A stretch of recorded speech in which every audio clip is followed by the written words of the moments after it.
I'm here to talk to you about the art, some of the art during the Harlem Renaissance period. And I want to talk a little bit about the works of Aaron Douglas. Aaron Douglas was um, I believe, a teacher in Kansas City who was supposed to become, probably going to become a principal of a high school in Kansas City. Yet he had acquired some fame of being, a talented artist. And one of the things that that the kind of the leaders of the Harlem Renaissance in the mid 1920s thought was that they had literary stars like Langston Hughes and Countee Cullen, um, and others that were already attached to the movement somehow, but they needed artists as well, to make a kind of proper Renaissance. And so they recruited Aaron Douglas to come to New York. He gave up his chance of becoming a high school principal and moved there. And he becomes a pretty important artist for the Harlem Renaissance period. This first picture here is a picture of um, a book cover that he did for a book called God's Trombones by James Weldon Johnson. It's an interesting book. It's not very long. It's based on sermons by black preachers that James Weldon Johnson had heard. And James Weldon Johnson was something of a Renaissance man in the sense that he was part of the Harlem Renaissance, but also was widely talented, kind of an older, more senior figure, important in gathering people together, including Aaron Douglas in Harlem. He's probably most famous today as um, the author of the Lift Every Voice and Sing, which is also called the Black National Anthem.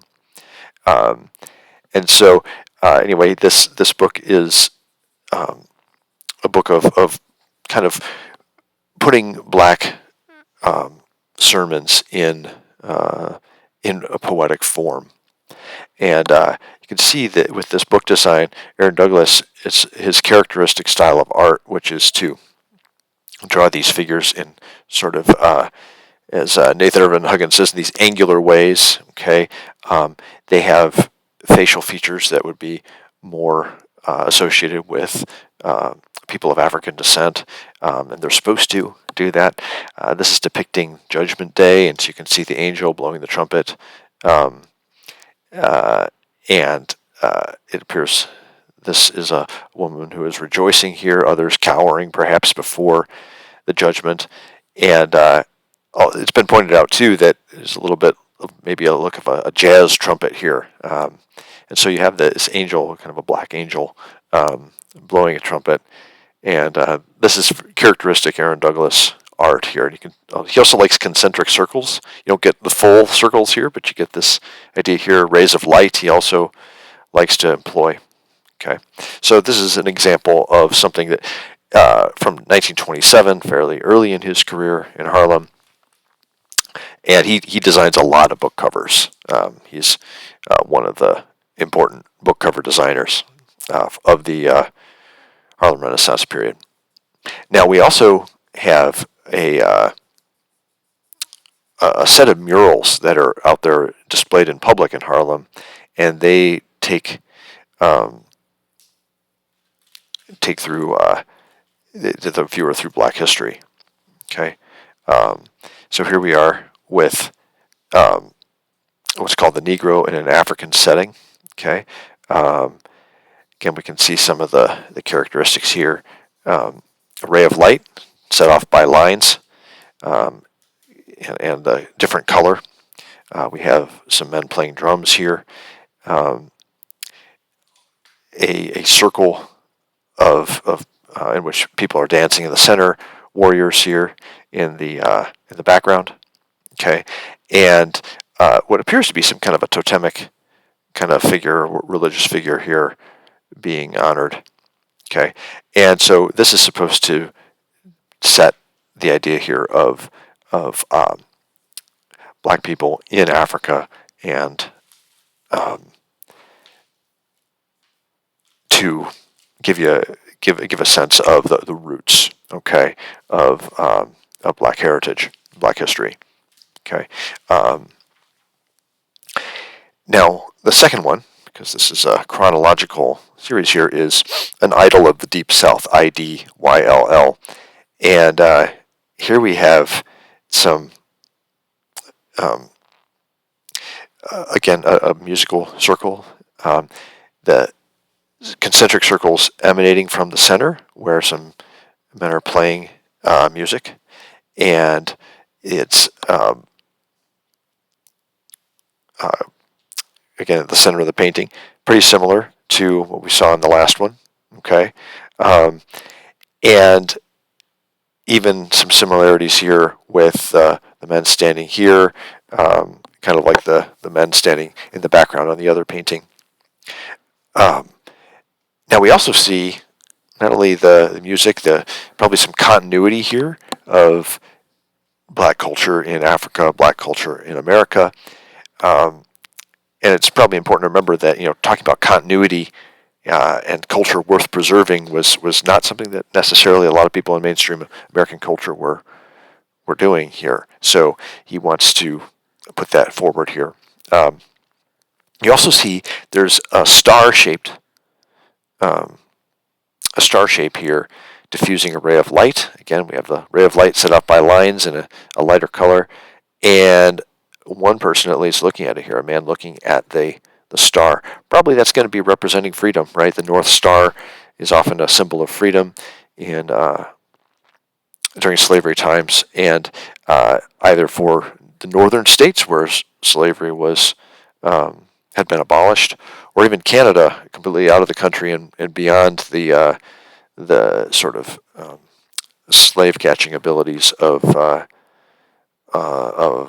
American slave catchers. So that's something also that's important, I think, going on here.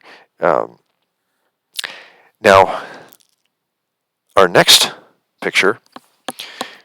And there's one more thing I want to say. In both the we'll save that one for class.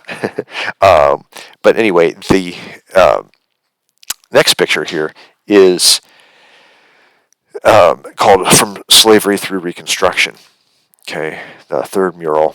And we have some continuity. Again, figures are fairly similar, the way he portrays people. We've got, on the one hand, two concentric circles, two sets of concentric circles.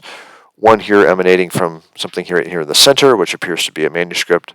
Another from this one here. And that appears to be something having to do with emancipation, the end of slavery, rejoicing. You can see people here that are in the cotton fields, perhaps hearing about it for the first time as the sound waves or the light of freedom reaches them. Okay, here we have a man gesturing towards the Capitol. Okay, also the factory. It looks like here. So that's important. Here is in terms of like goals, and again, something also emanating from something being read. It's interesting here that instead of from music, the concentric circles are emanating from a text. Could that possibly symbolize education, literacy, maybe? But we can see the emphasis he uses here. One other element of this that is, obviously less, or it's sad and disturbing rather than optimistic, is you have the portrayal of the Ku Klux Klan, right? And they really are part of the efforts to crush the possibilities of black equality in the South after the Civil War, and really restore, as they see it, white rule, and take away the voting rights and things like that had been gained in the post-Civil War period. Okay, so that's something important that he's portraying here too. And then finally, we have the Song of the Towers. And here we have this portrayal of black people in the industrial cities of the North. Okay. And we have, the saxophone, probably representing jazz, okay, and the light emanating from that. Again, we have some, music playing an important role here.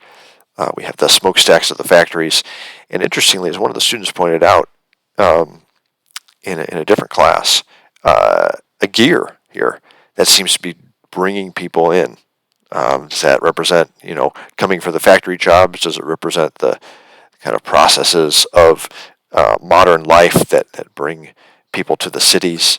Is that a positive thing in the sense that it's the wheels of progress turning, or is it more of a negative idea of the machinery of kind of economic exploitation? It's hard to know, but just from the picture itself. But you get a sense here of now black people being in urban environments, right, and part of the modern world in that sense. Okay, and you can see that Aaron Douglas uses pretty similar kind of color schemes, browns and yellows and greens, black. In these various paintings, he likes to use those concentric circles to show something about what's important in the painting, something emanating out. He likes to use rays of light coming in from the outside, and it also, again, they're not photorealistic in the sense you don't look at this and say, oh yeah, this is like a picture. Instead, they're stylized. They are a bunch of elements kind of put together, but in a connected way. Okay, so I hope that gives you an idea here of how one artist used some of the elements of art, and also how it tied into the theme of the Harlem Renaissance.